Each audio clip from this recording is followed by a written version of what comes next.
Hello, my name is Shane Brody. I'm traveling around the country talking to trans people, non-binary, intersex people, gender non-conforming people, etc. People under the very big trans umbrella. We're a very small community, though. Unfortunately, we're being greatly impacted currently. And that's part of the reason why I'm doing the project. I want trans people to talk about themselves, the place that they're at, what's going on. And yeah, so I'm a trans man. I started transitioning in the late 90s. Yeah, I'm having a lot of fun. Anyway, we're here in Oklahoma, and I've been enjoying myself. I went to a country and western dance the other night, and it was really great. It was good fun. Anyway, so I'm going to turn it over to my guests for a second, and they're going to introduce themselves. Well, thank you for being here, Shane. Yep. I'm Paula Sophia Schonauer, and I live in Oklahoma City, and I am a licensed clinical social worker at present. I'm a retired police officer from the Oklahoma City Police Department. Okay. And a defrocked minister from the Episcopal Diocese of Oklahoma. So Defrocked. Okay. Defrocked. Well, do you want to talk about that possibly? Yeah, I started coming out in 1999. Mm-hmm. I was honest during. So we were about the same. Mm-hmm. Kind of like I guess we're the same generation coming out. I was honest about my gender identity conflict while I was in my examinations to become ordained. Mm-hmm. And so you have a like a master's of theology or something like that? Well, a certificate. Okay, I did an alternative theological education. Okay. But I still had to go through the canonical exams, just like any seminarian needed to. Sure. And I was ordained as a vocational deacon in the Episcopal Diocese of Oklahoma. But when I had talked about having a gender identity conflict, my bishop asked me to live with it as a thorn in my flesh. Oh my. I thought I could. Is that the words that this person used? Yeah. Oh, wow. So you're supposed to bear suffering, basically. Right. Oh, okay. Yeah. Well, do you think that the Episcopal Church has changed since then? It depends on where you're from. Okay. Yes, as at large, starting in 2003, with the consecration of Gene Robinson as the first openly gay bishop in the Episcopal Church of the United States. Okay. So that caused an uproar in the Anglican Communion at large, and then here around the United States, and even here in the Diocese of Oklahoma. Yeah, I think I heard about that. Yeah. In fact, even though I'm not Episcopalian. Yeah. And then I guess in 2012 at their general convention that year, they voted to affirm transgender people. Oh. So that was 13 years after I came out, though. Yeah. Okay. So, and you felt like, did you feel like you could come back to it, or did you have some bitterness or? No, the bishop who was initially supportive of me here in the Diocese of Oklahoma, he retired, and the new bishop, he was not supportive of LGBTQ rights very much. Okay. I mean, so even though the greater church was locally not. Okay. No, I was not invited back, and nor have I been. But I was able to stay in holy orders until about 2005. Okay. What does that mean? When I first came out, and I went to my rector at the church where I was an assistant pastor essentially, and told him, and then I told my bishop. I voluntarily went on a leave of absence from active ordained ministry. That was the wording. So during that time, I was not able to represent myself as a pastor. Okay.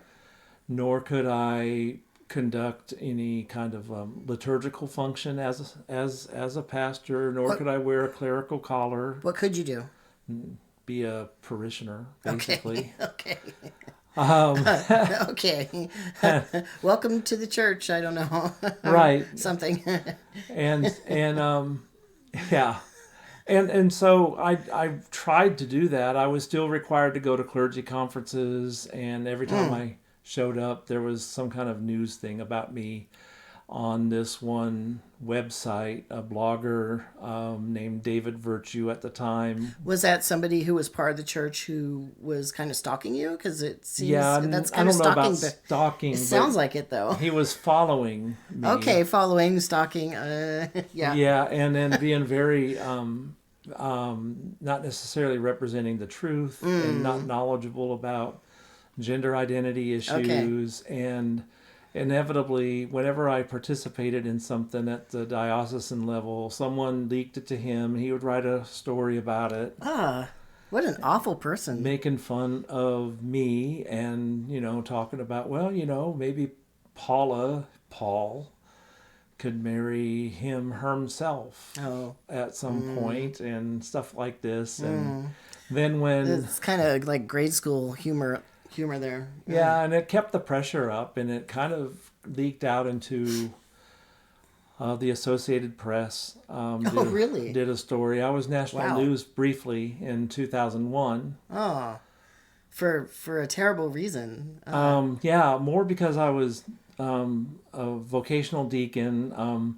According to David Virtue, I was the first out transsexual clergy in the Anglican Communion's history, and I'm not sure about that. Yeah, but that's what he said, and it kind of took off. Associated Press did a story, and it went around the country, and I got all kinds of offers to be on talk shows, but I turned them down. I just was wanting to be a private citizen at the time and just get on with my life. Yeah.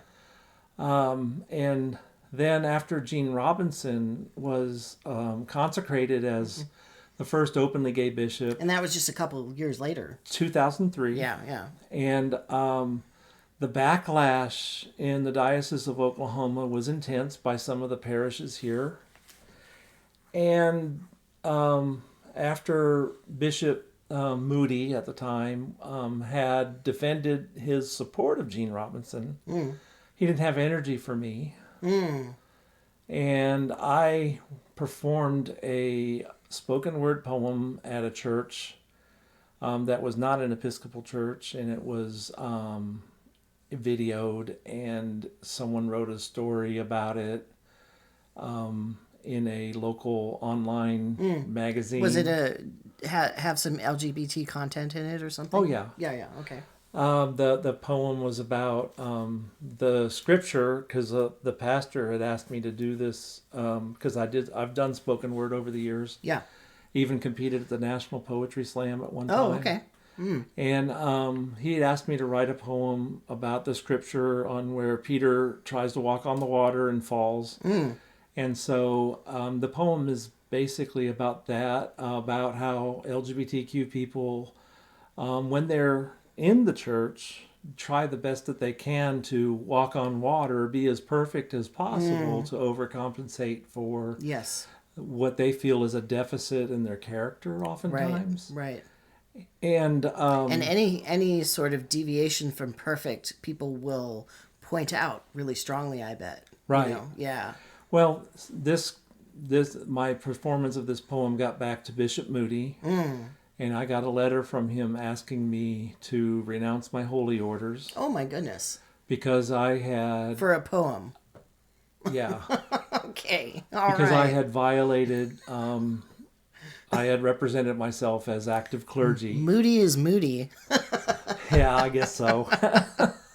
Lordy. I think he had the best of intentions for me, but it eventually just... It didn't... I think you're very charitable. Well... his first response to me saved my life. Okay. So there's good reason for the charitable attitude, because I went to him crying and saying I couldn't live up to my promise of living with it as a thorn in my flesh, and offered to renounce my holy orders. And he said, I think you still have gifts for ministry. I don't want to do that right now. Okay. But they took away all your duties that go along with it. I wasn't really a parishioner. What a shame. But I wasn't really a clergy. Yeah, it's kind of in between. I was assigned the parish that I was supposed to be at, and it wasn't comfortable for me. They weren't very, the clergy there weren't very receptive of me. Some of the parishioners were, one Christmas Eve, I took my kids to the late night mass, the Christmas service, the candle service. Right. And my daughter was tired and everything, and one woman leaned forward and said, if you were really a woman, you'd know that child is too tired to be here, and you would leave. Oh my! Does she say that to all mothers or any other female caregiver? I don't know. But that was I've definitely seen a lot of meltdowns of kids in my life. I mean, is she just going around, hey you? Right. Yeah. You're just extra special. Yeah. And so I left. Yeah. I did. Yeah. I got up and left. And what's your relationship now to them? Oh, if any. They're both grown now, and no, I mean the church. The Episcopal Diocese of Oklahoma. I have some friends that I'm in contact with. Okay. But officially, no relationship. Okay. Did you move on to another church that was maybe more welcoming? Eventually. Okay. In 2016, it took a while. I joined. Yeah, it took a while to officially join a church.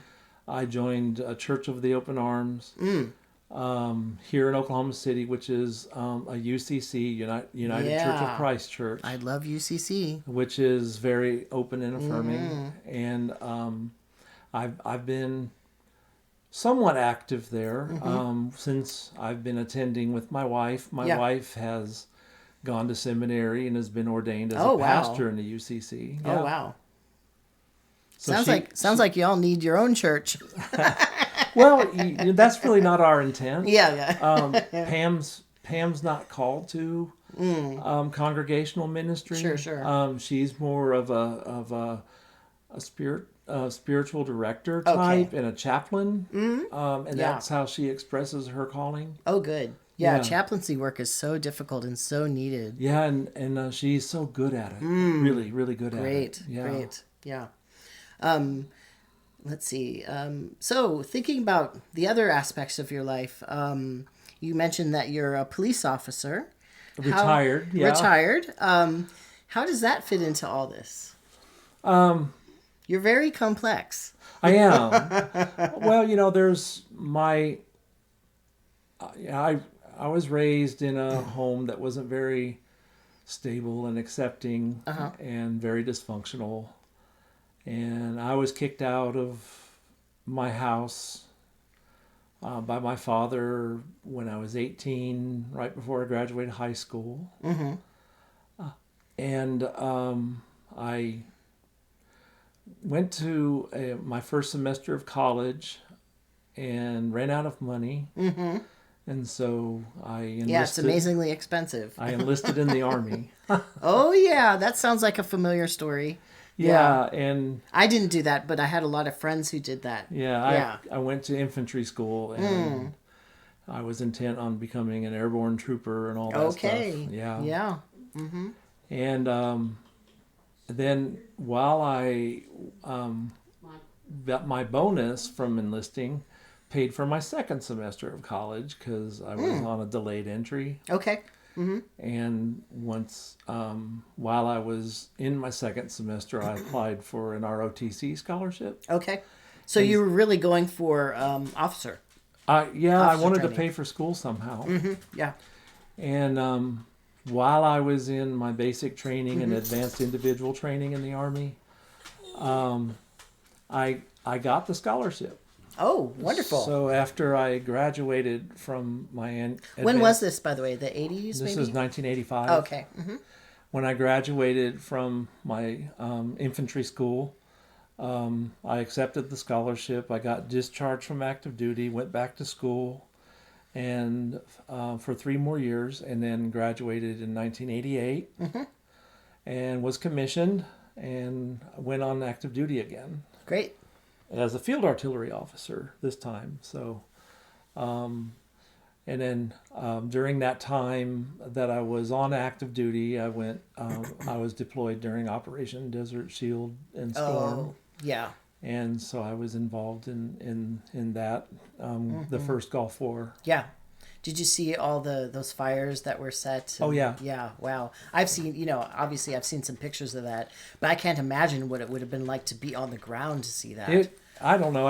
It was surreal. Yeah. The clouds from the oil fires, and they darkened the sky, but it was just light enough that the desert itself was a very pallid, kind of off-white, dirty white. Sure. And then the sky was so black. Yeah.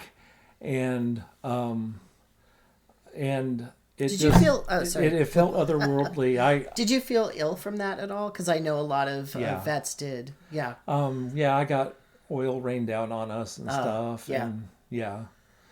And it was a surreal experience in a lot of ways. Yeah. I'm glad that I got done with that. So. Yeah.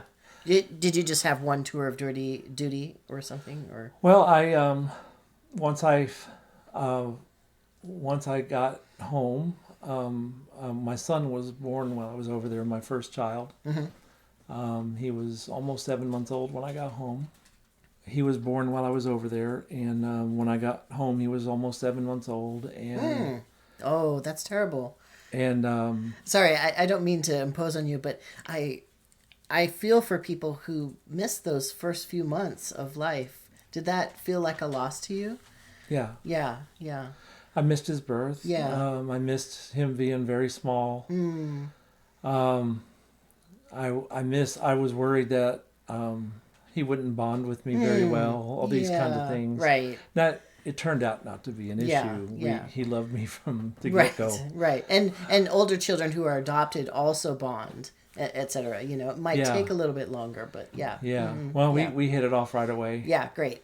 I was circus. Your baby. I was the circus dad. Good. He liked being picked up and played with. Okay, like thrown around a little bit. Bit. Yeah. I remember actually my favorite memories of my father is when he would put me up on his feet and like with my hands down and hold me and stuff. I love that. I was his carnival ride. Yeah. Good stuff. I think he's 32 years old now, and I think he still wishes I could do that sometimes. Okay. But he's as tall as me, and he's a very strong young man. Yeah, and you're quite tall. Yeah. And so I had the opportunity that I'd been promoted to first lieutenant, and then I was at the point in my career where I had to apply for what they called conditional voluntary indefinite. Okay. So that I could stay on active duty as an officer. Okay. Is that like? See, I don't know much about the military. Does that mean you're going for a 20-year career in the military? Okay. I mean, that is, if you want to, what we call the CVI status. Okay. If you wanted to do that, that would, be the first step toward that. Sure. Okay. So we took a little break, and you were talking about how you were thinking about a career in the military. Yeah, I wanted to.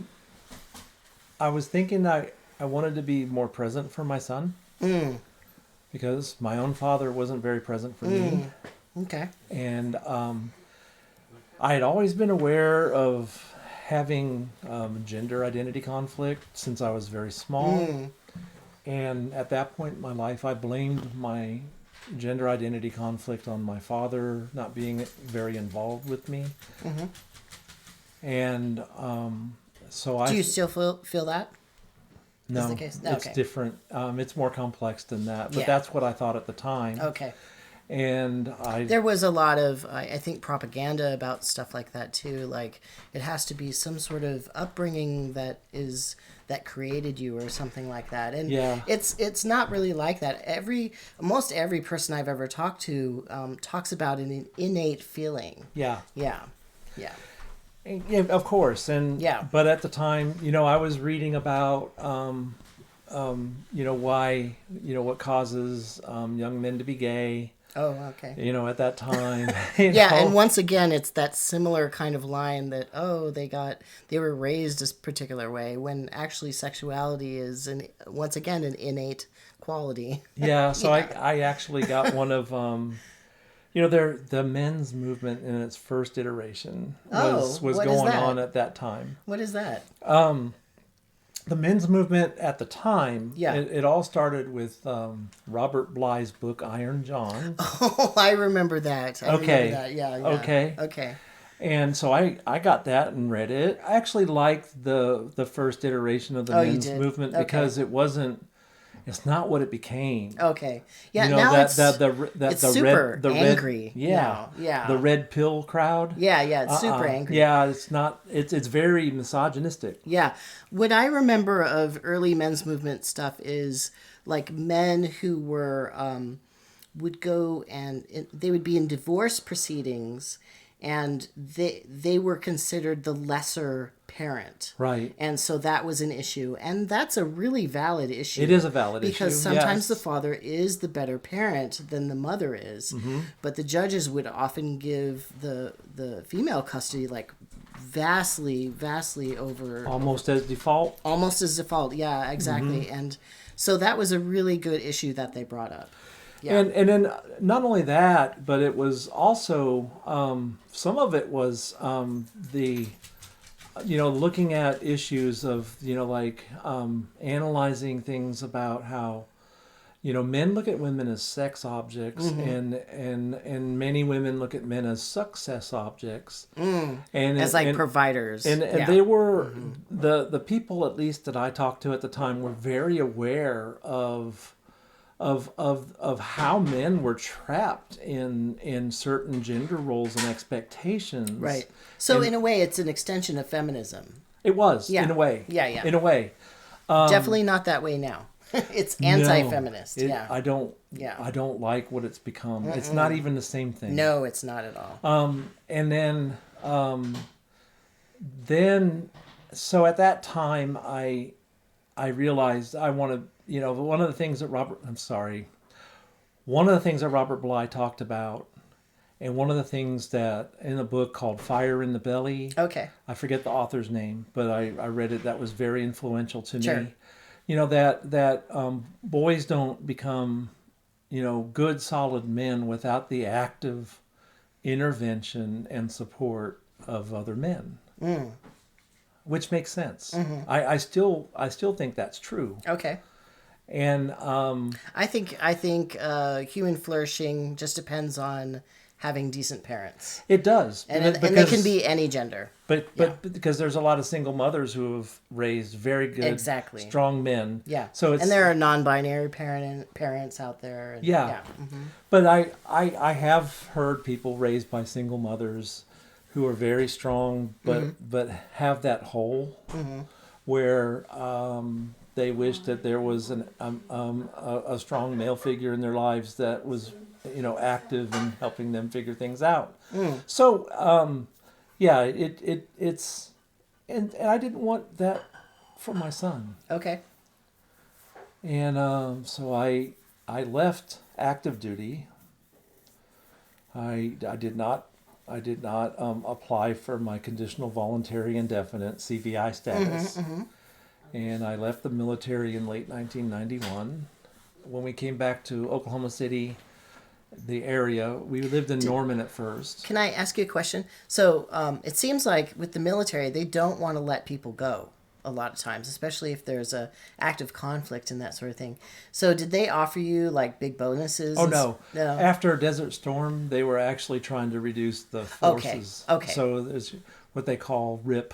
Okay. A reduction in forces. Okay. I'm thinking about different more recent conflicts, though, I think. Because of how extended the conflicts in Iraq and Afghanistan had been. A whole generation's worth. So after Desert Storm, there was during that time when I was supposed to apply for CVI status, and there was no reason for me to believe that I wouldn't get it, but I didn't want it. Yeah. And it makes sense. I left. You wanted to be with your family. I wanted to be in my son's life, and so I left active duty, and we came back to Oklahoma City, and I applied for the Oklahoma City Police Department. Okay. And got hired in April of 1992. Okay. And then how does being trans play into this at all? Like, had you been thinking actively about that you were maybe differently gendered or... I didn't have the language. Okay, you didn't have a language for it. Had you met any trans people? No. No, okay. None that I knew of at that time. There was some debate in the public sphere around, gays in the military at that time. Yeah. Clinton being president. In 1993. Yeah, and then DOMA, Defense of Marriage Act, which did not defend marriage in any way, by the way. Well, the Clinton administration in 1993 instituted the Don't Ask, Don't Tell policy. Yeah. And they did ask. Yeah. Oh yeah. They did. I've heard that there was active investigations and people were hounded out of the military. Yeah. Yeah. Oh yeah. It was a bad time. It was a bad time. It was actually, in a way, kind of worse. Yeah. From before. I mean, I had to attest when I was getting ready to be commissioned as a second lieutenant that I'm not, gay, and I don't have homosexual tendencies, that I don't cross-dress, and all that kind of thing. It's so crude that they ask these things. Like, it has nothing to do with serving your country, Right. So ridiculous. And effectively at that time, I didn't lie because I wasn't actively engaged in any behaviors like that. Sure. But it wasn't true. Yeah. Not at the core of my being. Yeah, but also you were saying that you didn't have quite the language for it. No, I didn't. So if you don't have language for it, it's very hard to even, express that or to know what's possible, Right. Yeah. So when was the first time that I guess you kind of figured out that this was maybe the path that you wanted to go? Like, did you meet any trans people, for instance? No. Okay. At that time. I did, right before I was commissioned, I did have a sexual encounter with another man at the time. And it wasn't me, and it confused me even more. Okay. So you were thinking that maybe you were gay, but then you weren't because of how it went out. Because it wasn't... It just didn't feel right. It didn't feel right. Yeah, okay. I can't say it was awful, but it just wasn't me. Yeah. And I thought, well, then what the hell's going on with me? Right. Because I thought because I wanted to express femininity, that meant I was gay. I mean, that's how much I lacked language for things back then. Yeah, and also just the understanding of being gay as well, because there's also very masculine gay men, Right. Yeah.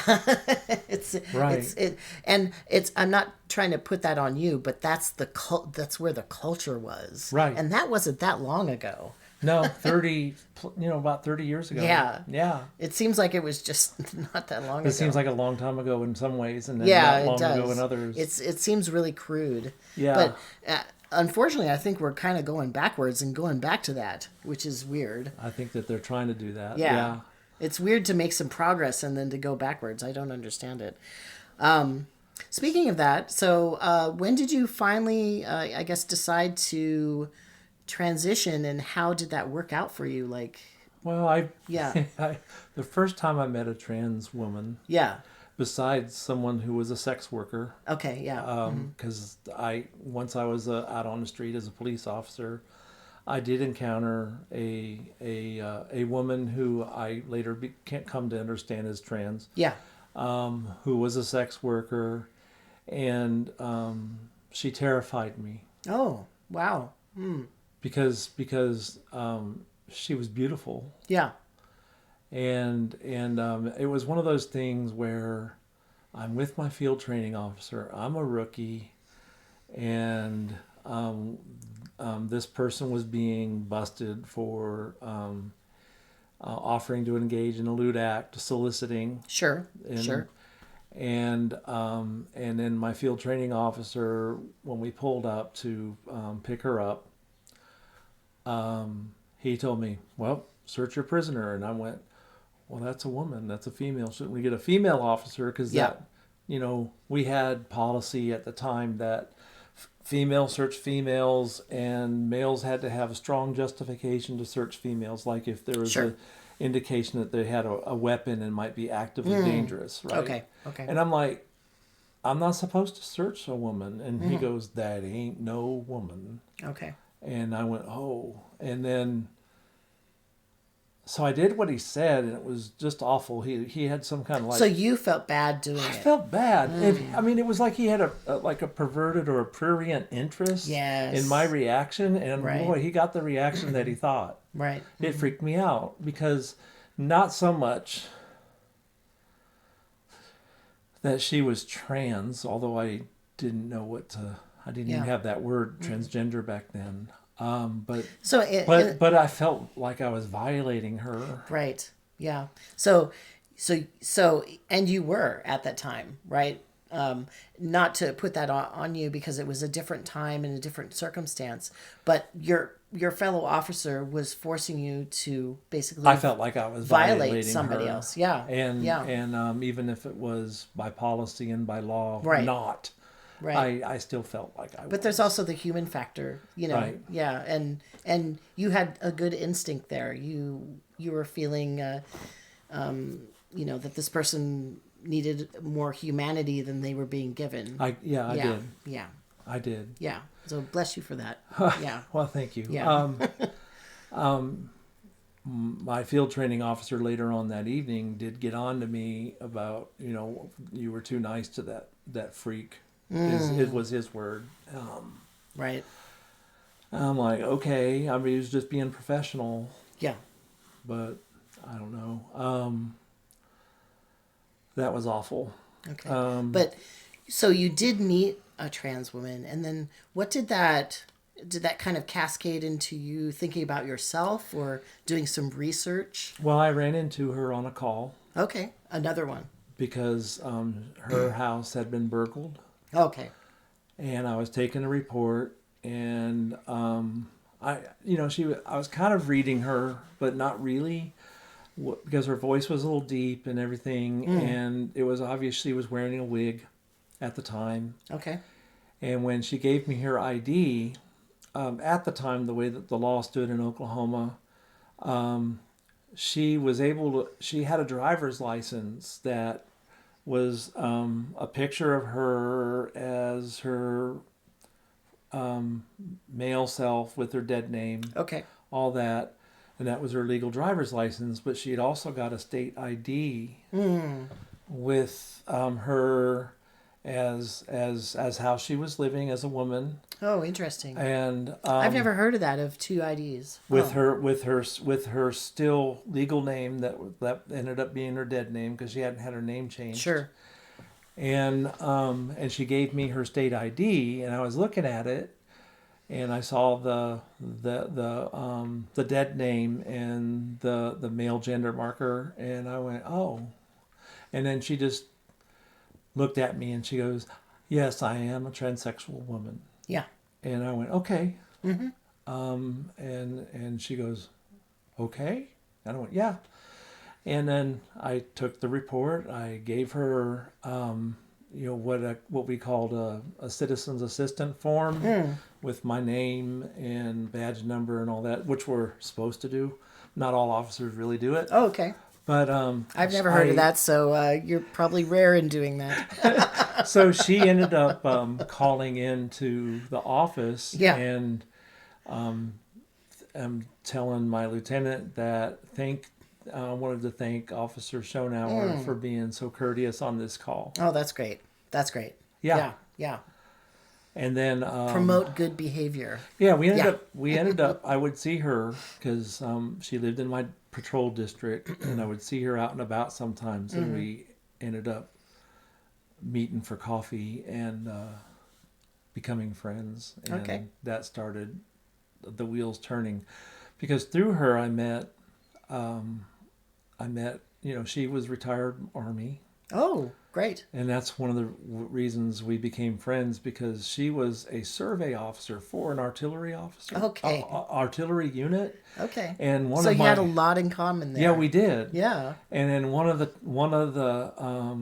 and I was, as a field artillery officer, one of my jobs was I was in charge of the survey team at one time. So I was familiar with what she had done for her career. And we started becoming friends, and then I met her roommate and some other people, and her roommate is a civil engineer, and they also competed in the gay rodeo and stuff like that. Great. And I had for whatever reason this impression. Here and also in Texas, the gay rodeo is really big. Yeah, it is.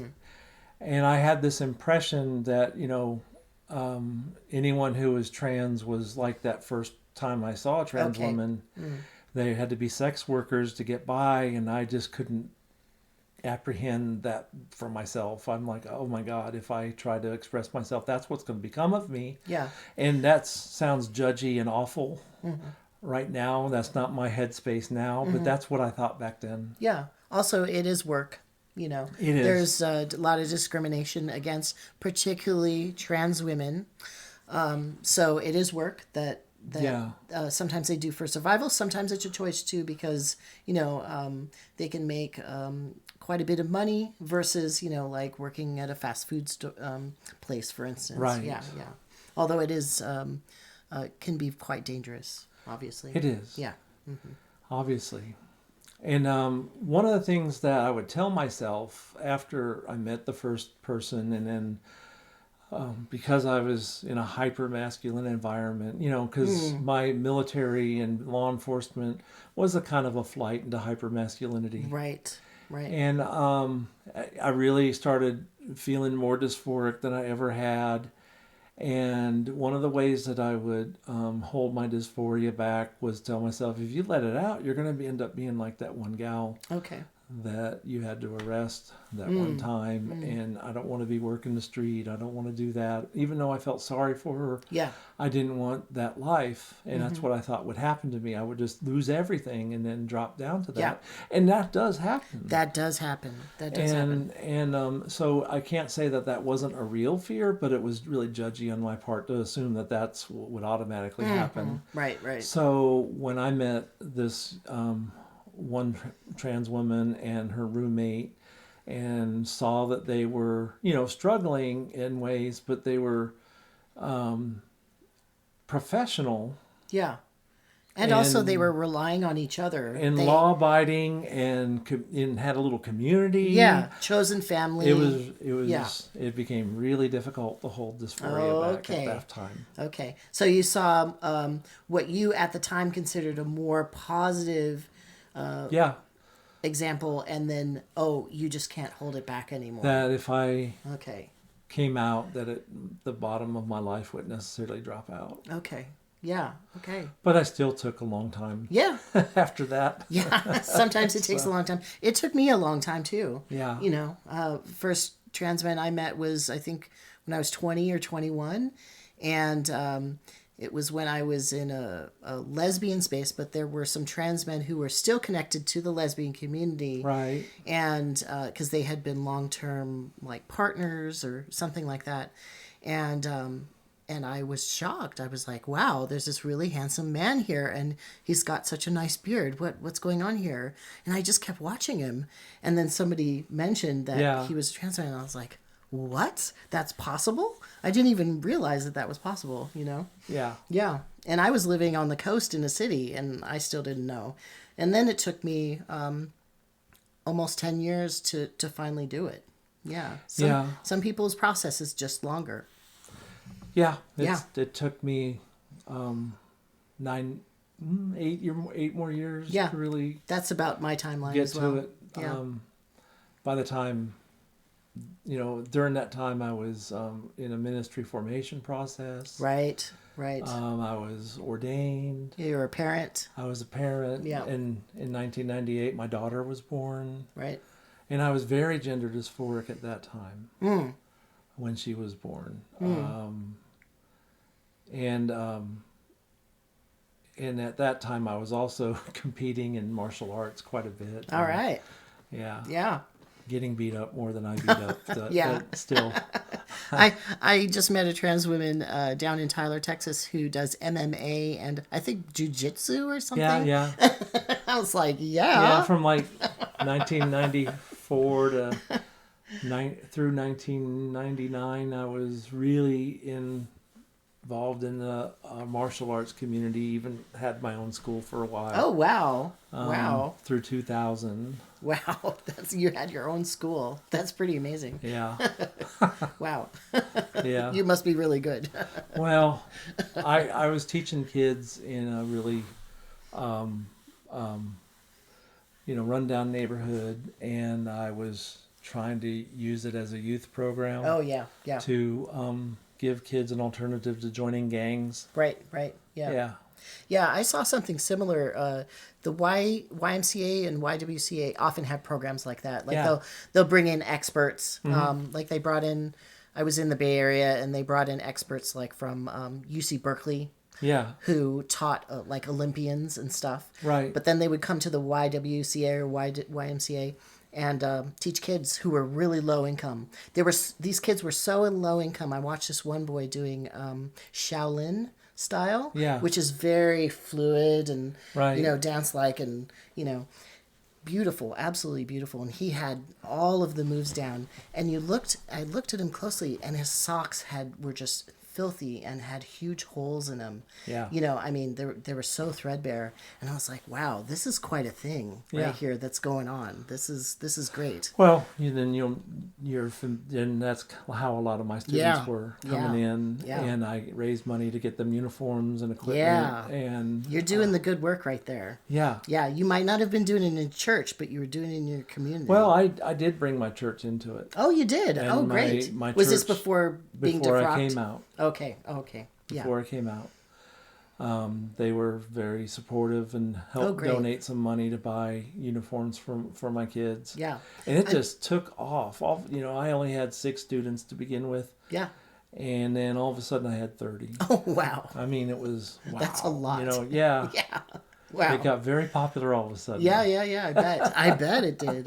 It was fun, though. Yeah, I had a good time with it. And then when everything came out about me, some of it because I was coming out, some of it because a couple of people violated my confidence, including the rector. So you had talked to people and then, okay. And then my rector had told some people in our vestry. Wow. And then one of them was a police officer, and it just blew up. Wow, in a church, people were talking like that. Yeah. That seems to violate a lot of things there. Totally. Yeah. Wow. Yep. And then, so it spread I own some responsibility on that because... Spread to your professional life as well, it sounded like. Yeah, it did. Yeah. At the time that I was getting ready to come out or pondering coming out, I had this confession spirit. Right. And I was telling people about myself that I probably shouldn't have. Mm-hmm. But but you were talking to people that you thought you could trust. Right? Some of them didn't deserve my trust, but I did. But you can only see that in hindsight, and that's their test that they failed, not you, right? Yeah, but it just all blew up. Yeah. So I came to work, and one of my fellow officers said, "I'm hearing some rumors about you," and then when she told me what they were, I was like, "Oh." So I went, because the rumors were actually worse than the truth. Okay. So I went to my captain, and then I came out. At that point, why not? Just do it. Well, the rumors were worse than the truth. Okay. And trying to run away from it and deny it when there is some truth to it, I thought would just overall hurt me. Yeah.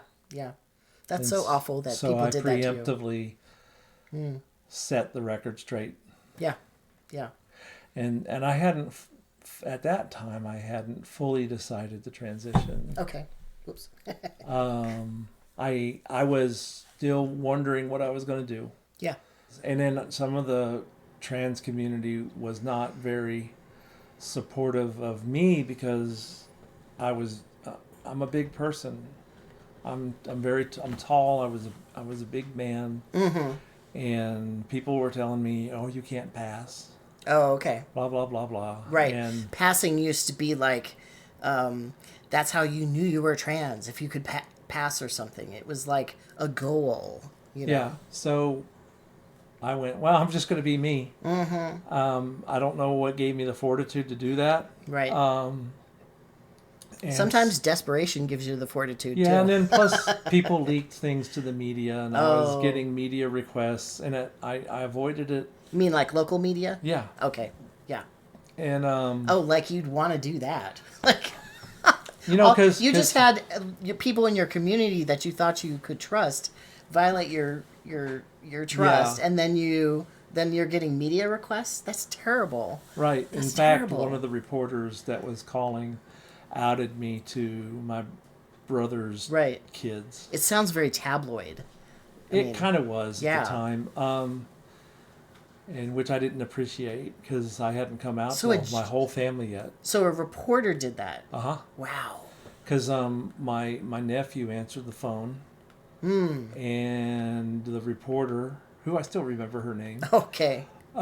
You've really been through it. Publicly. Told my nephew, "What do you think about your uncle becoming a woman?" Okay. Wow. And they're asking a kid, basically. Yeah, that's terrible. At the time, he was 12 or 13. Yeah. Yeah. Why ask a child? I mean, come on. I know. I mean, that's so tabloid. That's so unprofessional. I know. Goodness gracious. And I'm so sorry you went through that, because that's just, I mean, to be so public in the first place, but then to have these people like being so unprofessional around you. Yeah. That's just awful. Yeah. Yeah. It's like you're caught.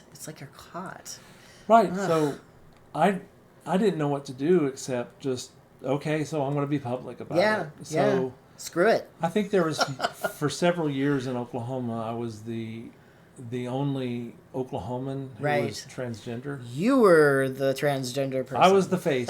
And anyone else was shipped in from the coast. You know what's interesting? And that's actually what our mayor said. Yeah, right. So.